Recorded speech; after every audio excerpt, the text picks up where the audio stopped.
I was going to say, if you expected a solo, that is not happening. Let us be in a spirit of prayer. God, may the words of my mouth and the meditations of all our hearts be acceptable in your sight, our rock and our Redeemer. Amen. So it's awards season, and I watched the Golden Globes the other night to see who would win and to see comedians Amy Poehler and Tina Fey host their final show together. As usual, their jokes were spot on, with one joke revolving around the movie Selma, about Reverend Dr. Martin Luther King Jr.'s Civil Rights March from Selma to Montgomery, Alabama in 1965. Tina Fey quipped, "The movie Selma is about the American Civil Rights Movement. That totally worked and now everything's fine." Cue the laughter, since most of us know a little bit better than that. As tomorrow is Martin Luther King Jr. Day, it's important to think about his life and lasting legacy, and I'm going to use the movie Selma to do so. I saw Selma because I love history and was assigned to report back to my mother whether or not it would be an appropriate movie to take her AP US history class to see with her, and they're actually going to see it today. It's truly a remarkable movie that many of you who lived during the 1960s would likely appreciate, as it doesn't just feature Dr. King and his inner circle, but also looks at President Johnson and Alabama Governor George Wallace, and FBI Director J. Edgar Hoover makes a cameo. You sense frustration that President Johnson was all about making deals, and Dr. King just wasn't interested in delaying the civil rights movement for political reasons.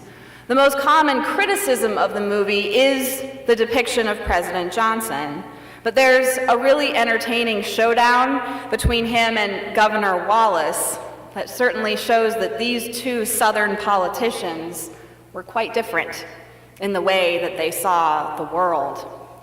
The march from Selma to Montgomery was centered around voting rights and eventually led to the passage of the Voting Rights Act of 1965. Oprah Winfrey plays Annie Lee Cooper, a Selma resident who repeatedly tried to register to vote, only to get continually turned away. She dresses in a suit and goes down to the registrar's office to wait patiently. The registrar calls her name and threatens that he'll tell her boss at the nursing home that she's causing problems. Annie Lee Cooper respectfully responds that she'd just like to register to vote. That's all.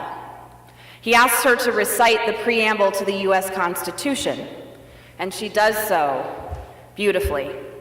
Next, he asks her how many county judges are there in the state of Alabama, and she responds, 67.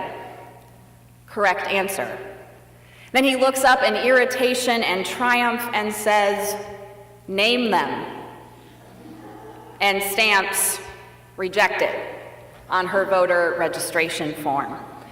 Annie Lee Cooper was a real person whose story we witness in Selma. One begins to see what's at stake, as most of us can agree that voting is an essential right that we have in our democracy. For folks who may think that this doesn't matter so much today, the Supreme Court gutted the Voting Rights Act just in 2013. 9 states, mostly in the South, can now change their election laws without federal approval. Minority communities are often those who suffer with changes to election laws, as was the case with Annie Lee Cooper attempting to register to vote in Selma, Alabama. The conversations in our country about civil rights aren't going away because we still have a ways to go, despite some of the progress that has been made since Dr. King led that march from Selma to Montgomery decades ago. It's important to realize that before Martin Luther King Jr. was a minister, or held a Doctor of Divinity degree, or became the president of the Southern Christian Leadership Conference, he was simply a Christian who did his best to follow the gospel of Jesus Christ. When he began the community work that would shape not only his life, but the destiny of our nation, he was 26 years old. At one point in Selma, Dr. King is in jail with his supporters after dozens of them show up to the courthouse to register to vote and were subsequently arrested for disturbing the peace. In jail, he shares his worries with Ralph Abernathy, one of his associates. Abernathy begins quoting the Gospel of Matthew.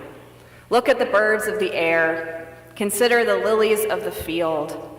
So do not worry about tomorrow, for tomorrow will bring worries of its own. Today's trouble is enough for today." Dr. King looks at him with a twinkle in his eye and says, "Yeah, and this jail cell's probably bugged anyway." And then the two men just start laughing in the midst of so much anxiety. It's striking when a person so many admire and see as a real pillar of strength in the face of adversity has moments of despondency, deep sadness, and doubt. People often said that being in Dr. King's presence could take the fear right out of you. Though in his more subdued moments, you wonder how he dealt with everything coming at him all the time. In the movie, he makes a late-night phone call to his friend Malia Jackson, the famous gospel singer, as his fear for what Selma will hold for the civil rights movement takes over. Malia Jackson gets out of bed and sings over the phone, "Take my hand, precious Lord," which may have been Dr. King's favorite gospel song. Going back to his faith to sustain him is what often got him through those tumultuous times. It's a lesson for all of us when we face those moments of hopelessness. Our faith can anchor us in the midst of stormy seas. Before he was so famous that we dedicated a national holiday to honor him, Martin Luther King Jr. was a devout Christian, just doing his best to follow in the way of Christ. Today, the psalmist helps us anchor our faith when we hear, "O Lord, you have searched me and known me. You know when I sit down and when I rise up. You discern my thoughts from far away." Like so many times in the Psalms, you have to wonder if this is a hope or a certainty the author is voicing. There's an express difference between creator and creature, between God and humanity, yet doesn't it bring comfort to realize that God knows us wholly and completely, that we're living our lives from the beginning to the end, walking in God's light. We are fearfully and wonderfully made by God who knows all our ways. There's no hiding or pretending to be someone we're not when it comes to God, because before we know God, God knows us. And God sometimes calls us to go places and be with people and show forth acts of love that we didn't even know that we were capable of doing. Thankfully, God sees our potential and our gifts, even if we just can't go there yet. We watched a video on Dr. King when I was in Arizona with my UCC Next Generation Leadership cohort to learn about leadership in the midst of anxiety and sabotage. Sometimes when leaders have a vision, I have a dream, and communicate that vision, the family, supporters, friends, confidants, church try desperately to bring the leader back, to restore balance and insist on togetherness. So you'll hear, "You're wrong, change back," or "If you don't, there will be consequences." People sometimes mean well, and yet this fear of someone clarifying their own principles and convictions, and taking action based on those convictions can be so scary for people who fear change.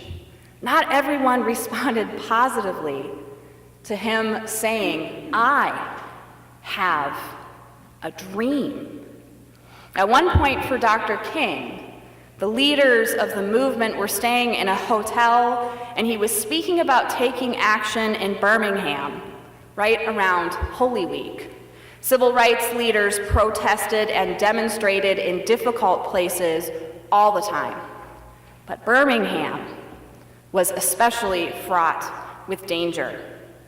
Many people who gathered in this hotel were trying to tell Dr. King to call off the protest in Birmingham, including African American business and religious leaders from the town.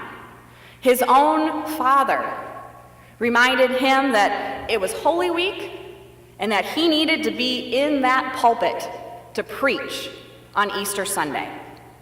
Dr. King excused himself for a little while so that he could go next door and pray. When he came back, he had changed into a pair of jeans, which was a sign that he wasn't going anywhere. He was in Birmingham to stay, so he might as well be comfortable. The events in Birmingham captured the attention of the American people. Dr. King was jailed and wrote probably his most famous work, Letter from a Birmingham Jail, which we prayed part of this morning, after he realized with God's help that he was right where he belonged.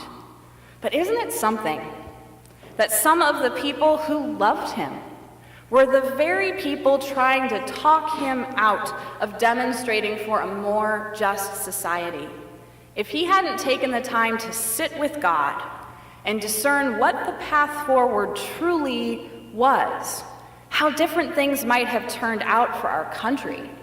This is self-differentiated leadership. As the psalmist says, "You search out my path and my lying down and are acquainted with all my ways." There are few historical figures that I admire more than Dr. King. For his stamina and tenacity, and refusing to sink down to depths of hatred when he was confronted with animosity. Well, the man deserved the Nobel Peace Prize, and so much more.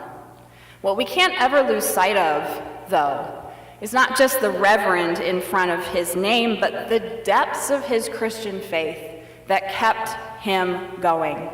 Sometimes he needed to step away and be with God to figure out what was the path forward. Hearing and reciting scripture in jail cells, calling a friend to hear that soothing gospel song when his heart was gripped with fear. Delivering sermons and sitting with people in pain, going off on his own to just be with God. This was a person who could say, "I come to the end, I am still with you." A man who could turn to that beloved gospel song in times of need. Precious Lord, take my hand, lead me on, let me stand. I am tired, I am weak, I am worn. Through the storm, through the night, lead me on to the light. Take my hand, precious Lord, lead me home. Amen.